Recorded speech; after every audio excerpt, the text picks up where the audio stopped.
Je suis venu dans l'univers du bien-être y travailler désormais parce que je suis sportif à la base et je l'ai toujours été. Donc j'ai commencé par le milieu du football, puis après je suis passé par le karaté, donc le kata de respiration. Donc j'ai commencé un petit peu à explorer d'autres sujets et après je me suis mis à courir un petit peu plus longtemps, faire des distances un petit peu plus importantes. Et puis pour le challenge des 40 ans, c'était mon défi personnel de partir sur des ultra-distances. Et partant de là, ça m'a fait prendre conscience qu'il fallait avoir quand même un regard pluridisciplinaire à partir du moment où on développe des distances importantes. Comme je dis, il y a le physique, le mental, la nutrition, la respiration. Et si on veut performer là-dedans, il faut prendre soin des quatre.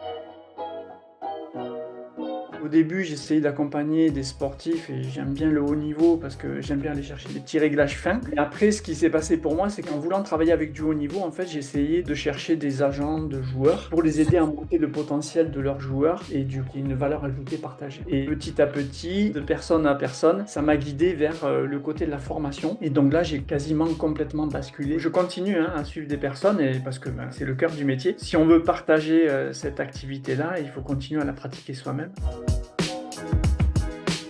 Légitime, oui, mais voilà, toujours jusqu'à un certain point parce que j'ai beaucoup de choses à apprendre et je suis passionné aussi par le fait d'apprendre. Comme j'interviens dans une unité pluridisciplinaire, mais au niveau médical et en CHU, c'est une unité où on fait passer des tests d'effort. Quand on intervient dans un milieu hospitalier, donc c'est bien peut-être de valider le BTS Diète aussi. Donc je suis en train de corriger tout ça pour, on va dire, emmagasiner le plus de légitimité possible.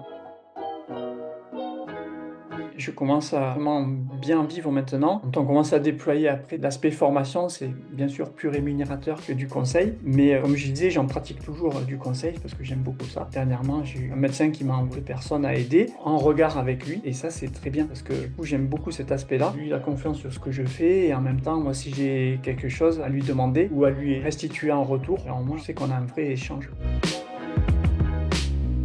Si je peux donner un conseil, c'est bien sûr le meilleur exemple, c'est celui que l'on pratique. Après, je ne vais pas me spécialiser dans du conseil, mais ce qui a été pertinent pour moi, je l'ai vu au fil du temps s'installer dans ma vie. Je ne l'ai pas cherché. Et ce qui a été important, c'est ce que j'avais en fait dans ma fibre personnelle, cette petite étincelle en fait forte qui était là, que des personnes m'ont poussé à révéler à un moment donné. Et ça a été basé sur les rencontres, donc c'était des qualités humaines et puis l'envie d'aider des personnes, ça c'est clair, et d'aller jusqu'au bout des choses. Et pour ça, il a fallu apprendre. Mais c'est un domaine qui me passionne, la santé du sportif. Et finalement, j'ai été guidé là-dedans. Donc c'est qu'est-ce qui vous fait vibrer au fond de vous, que vous avez vraiment envie de partager. Et voilà, peut-être qu'il y a une étincelle à trouver là-dedans.